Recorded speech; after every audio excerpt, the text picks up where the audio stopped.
আব্বু যখন বাড়ির বাইরে তখন এক রাতে আমি খুব অসুস্থ হয়ে পড়ি। সাহায্য করতে এগিয়ে আসেন বাবারই এক বন্ধু। এরপর রাতে যখন প্রচণ্ড ঝড় বৃষ্টি শুরু হয় তখন বাবার বন্ধু আমাদের বাড়িতেই থেকে যান। আর সেই সুযোগে রাতে মা আর সেই কাফুর মধ্যে এমন কিছু একটা ঘটে যায় যা আমি নিজের চোখে দেখেও বিশ্বাস করতে পারছিলাম না। চলুন শোনা যাক সেই রাতের গল্প। ঘটনাটা যখন ঘটেছিল তখন আমি ক্লাস 5-এ পড়ি। আমার বাবা একটা ট্রাভেল কোম্পানিতে বাস ড্রাইভার ছিলেন। মাঝে মাঝে উনি বাস নিয়ে দূর দূর চলে যেতেন। আমাদের তখন একলা থাকতে হতো। একলা মানে আমি, আমার মা আর আমার 1 বছরের ছোট বোন। একবার বাবা এরকমই লং ট্যুরে গাজীপুর গিয়েছেন 1 মাসের জন্য। আমরা যথারীতি বাড়িতে একলা আছি। একদিন রাতে হঠাৎ আমার প্রচণ্ড বমি হতে লাগল। মা এসব দেখে খুব ভয় পেয়ে গেলেন। রাত তখন প্রায় 10টা। মা বাবাকে ফোন করে আমার অবস্থা বলতে বাবাও খুব চিন্তিত হয়ে পড়লেন। উনি অনেক ভেবে ওনার এক বন্ধুকে ফোন করলেন, যিনি একটা হাসপাতালে কাজ করতেন। তিনি আমাদের বাড়ি থেকে একটু দূরে থাকতেন। বাবার সেই বন্ধু সিরাজ কাকু আমাদের বাড়িতে এর আগেও এসেছেন। মা তাকে চিনতেন, কারণ বাবার অ্যাপেন্ডিক্স অপারেশনের সময় আর আমার বোন হবার সময় উনি খুব সাহায্য করেছিলেন। সিরাজ কাকু যখন খবর পেয়ে আমাদের বাড়িতে এলেন তখন রাত প্রায় 11টা বাজে। কাকু এসে আমার অবস্থা দেখেই বললেন, একে এক্ষুনি হাসপাতালে নিয়ে যেতে হবে। উনি একটা সিএনজি ডেকে আনলেন। আমরা প্রায় রাত 12টা নাগাদ আমাদের বাড়ি থেকে একটু দূরে একটা সরকারি হাসপাতালে গেলাম। ওখানে ওনার অনেক চেলাজানা ছিল। উনি তাড়াতাড়ি একজন ডাক্তারকেও ধরে নিয়ে এলেন। ডাক্তারবাবু আমাকে তাড়াতাড়ি একটা ইনজেকশন দিলেন আর বললেন, এই ইনজেকশনটা সকালে আমাকে আরও একবার নিতে হবে। এমনিতে বিশেষ চিন্তার কিছু নেই, ঠিক হয়ে যাবে। আমরা আবার সিএনজি ধরে বাড়ি চলে এলাম। তখন রাত প্রায় 1টা। আমরা বাড়িতে প্রায় ঢুকতে যাচ্ছি, এমন সময় হঠাৎ প্রবল ঝড়ার বৃষ্টি শুরু হলো। কয়েক মিনিটের মধ্যেই আমরা সকলে কাক ভেজা হয়ে গেলাম। বাড়িতে কোনো রকমে ঢুকে ভিজে জামাকাপড় ছাড়তে ছাড়তেই দেখি ঝড় আর বৃষ্টির সাথে ধুমধাম এদিক ওদিক বাজ পড়াও শুরু হয়ে গেল। বাপ রে, সে কি বজ্রপাত! কান একেবারে ঝালাপালা হয়ে যাবার জোগাড়। রকম সখম দেখে বোঝা যাচ্ছিল যে এই ঝড় বৃষ্টি কোনো মতেই সহজে থামবার নয়। মা উপায়ন্তর না দেখে সিরাজ কাকুকে সেই রাতে আমাদের বাড়িতেই থেকে যেতে বললেন। সিরাজ কাকু এত রাতে ঝড় বৃষ্টি মাথায় করে আর বাড়ি যাবার ঝুঁকি নিলেন না। রাত 1:30টা নাগাদ আমরা সবাই মিলে, মানে আমার মা, বোন, আমি আর সিরাজ কাকু আমাদের একমাত্র শোবার ঘরে শুয়ে পড়লাম। আমাদের বাড়িতে এমনিতেই একটা মাত্র বড় শোবার ঘর। আরও একটা ভীষণ ছোট ঘর অবশ্য ছিল, কিন্তু ওই ছোট ঘরটাতে আমাদের রান্নাঘর বানানো হয়েছিল। বাথরুম ছিল বাইরে। বাড়ির সামনের একটা ছোট অংশে টিনের চালা আর 5 ইঞ্চি দেওয়াল দিয়ে একটা খুপড়ির মতো বানানো হয়েছিল। আমাদের শোবার ঘরে কোনো খাট ছিল না। আমরা রাতে মাটিতেই মাদুরের উপর বিছানা বিছিয়ে শুতাম। যাই হোক, আমার মার দুপাশে আমি আর আমার বোন শুয়েছিলাম, আর বোনের অন্য পাশে শুয়েছিলেন সিরাজ কাকু। আমরা শুতে না শুতেই কারেন্টটাও ফস করে চলে গেল। বোধহয় ঝড়ে কোথাও ইলেকট্রিকের তার ফার ছিঁড়ে গিয়েছিল। মা সিরাজ কাকুকে বাবার একটা লুঙ্গি আর একটা স্যান্ডো গেঞ্জি বের করে দিয়েছিলেন।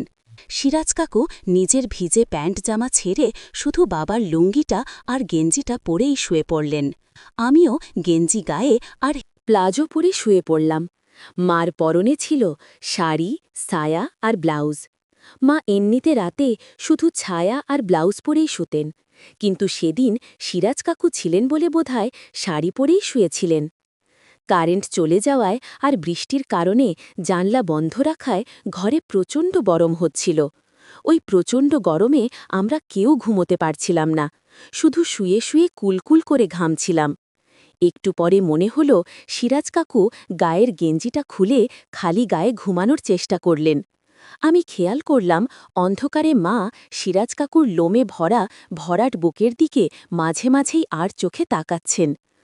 আরও মিনিট 15 এভাবে গেল। একটু পরে ভীষণ গরমে মাকেও নিজের শাড়িটা খুলে ফেলতে হলো।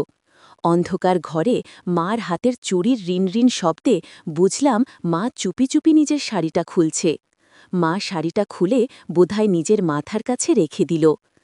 দেখতে দেখতে ঘরের মধ্যে একটা চাপা উত্তেজনা নেমে এলো। বুঝলাম অন্ধকারে মা আর সিরাজ কাকু দুজনেই দুজনের দিকে আর চোখে তাকাচ্ছে। একটু পরেই আমি ঘুমিয়ে পড়লাম, কিন্তু আমার ঘুম বেশিক্ষণ টেকল না। বোনের কান্নায় আমার আর সিরাজ কাকু দুজনেরই ঘুম ভেঙে গেল। মায়ের হাতের চুড়ির রিন শব্দে বুঝলাম মা নিজের ব্লাউজের বোতাম খুলছে। একটু পরেই বোনের কান্না থেমে গেল, তার মানে মা দুধ খাওয়ানো শুরু করে দিল। আমি আর চোখে সিরাজ কাকুর দিকে তাকালাম। অন্ধকারেও তার শরীরের হঠাৎ পরিবর্তন আমার নজর এড়াল না। আমি মার দিকে তাকিয়ে বুঝলাম মায়ের দৃষ্টিও সেদিকেই। সবাই এমনভাবে ওর দিকে আর চোখে তাকাচ্ছে যেন ভাবছি এই অন্ধকারে কেউ কিছু ধরতে পারবে না। সিরাজ কাকু এক দৃষ্টিতে ছোট বোনকে দুধ খাওয়ানো দেখছে। ঘরে বেশ একটা কি হয় ভাব। একটু পরেই ওরা দুজনে ভীষণ অস্বস্তিতে পড়ে গেল, কারণ অন্ধকার নিস্তব্ধ ঘরে শুধু ওদের দুজনের জোরে জোরে শ্বাস নেবার শব্দ শোনা যেতে লাগল। শেষে মা বলে উঠলেন, এই সিরাজ, হাঁ করে কি দেখছেন? বাচ্চা খাওয়ার সময় ওভাবে তাকাতে নেই, এতে বাচ্চার নজর লাগে। সিরাজ কাকু কোনো উত্তর দিল না। একটু পরেই বোন ঘুমিয়ে পড়ল। বোন ঘুমোতেই সিরাজ কাকু ফিস করে মাকে জিজ্ঞেস করল, তোমার ছানা ঘুমিয়েছে? মা চাপা স্বরে শুধু বলল, হুম। সিরাজ কাকু তখন বলল, তাহলে ওকে তোমার ওপাশে সরিয়ে দাও। আমি অবাক হয়ে গেলাম সিরাজ কাকুর আবদার শুনে, কিন্তু যখন দেখলাম মা সত্যি সত্যি বোনকে তুলে অন্য পাশে, মানে আমার আর মায়ের মাঝে শুইয়ে দিল, তখন বুঝলাম আজ কিছু একটা নিশ্চয়ই হতে যাচ্ছে। সিরাজ কাকু বলল, হ্যাঁ, ব্যাস ঠিক আছে, এবার আমার কাছে আস্তে আস্তে সরে এসো। আমাকে হতবাক করে দিয়ে মা আস্তে আস্তে সিরাজ কাকুর দিকে ঘেঁষে শুলেন। এরপর দুজনেই বেশ কিছুক্ষণ চুপচাপ, কারো মুখে কোনো কথা নেই। তারপরে হঠাৎ মার ফিসফিসানি গলা পেলাম, এই সিরাজ, আমার খুব ভয় করছে। সিরাজ কাকু ফিসফিস করে বলে উঠল, দূর, কি বলছেন, ভয়ের কি আছে, আসুন না। মা বলল, যদি কেউ জেনে যায়? সিরাজ কাকু বলল, কে জানবে? মা বলল, বাচ্চাগুলির সামনে কি করে পারব ওসব? এরপর সিরাজ কাকু মাকে জড়িয়ে ধরে মার কানের কাছে মুখ নিয়ে গিয়ে বলল, বাচ্চার মা আপনি, এই ব্যাপারে এত ভীতু হলে হবে মনে? একটু সাহস, আনন্দ তো, কেউ কিছু জানতে পারবে না, ঘরে তো শুধু বাচ্চাগুলো। মা কাকুর কথা শুনে বোধহয় একটু ভরসা পেল, কারণ মাকে এবার একটু সহজ লাগল।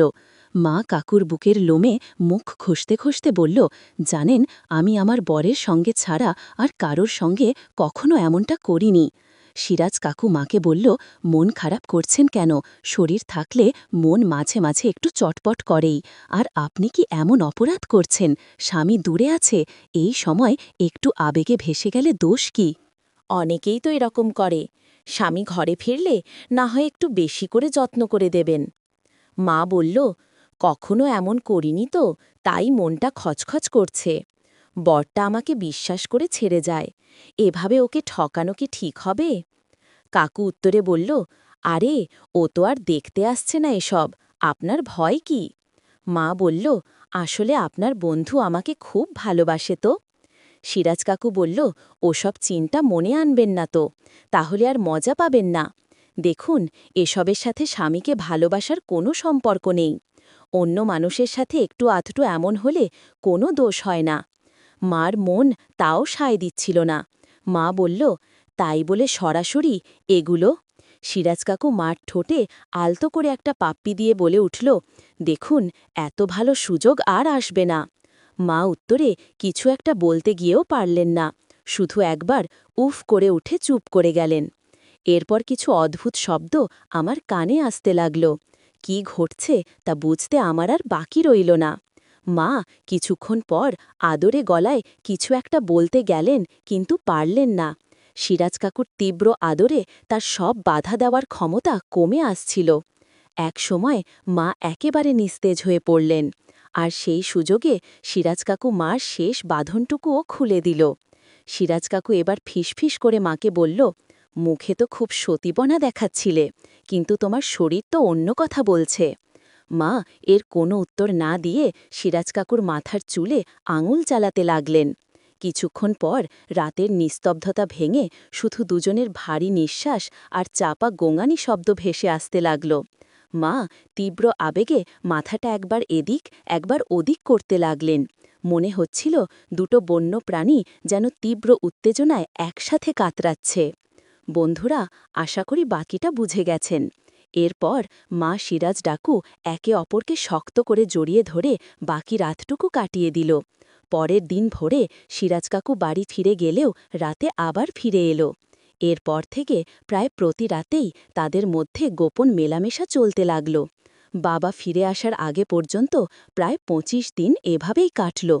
এরপর বাবার ফিরে আসার সময় হয়ে গেল। বাবা গাজীপুর থেকে ফিরে আসার পর বেশ কিছুদিন সিরাজ কাকু আর আমাদের বাড়ি মুখ হয়নি।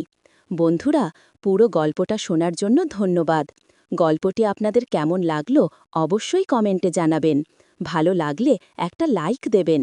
আর এই রকম আরও গল্প শোনার জন্য চ্যানেলটি সাবস্ক্রাইব করতে ভুলবেন না। দেখা হবে পরের কোনো গল্পে। ভালো থাকবেন।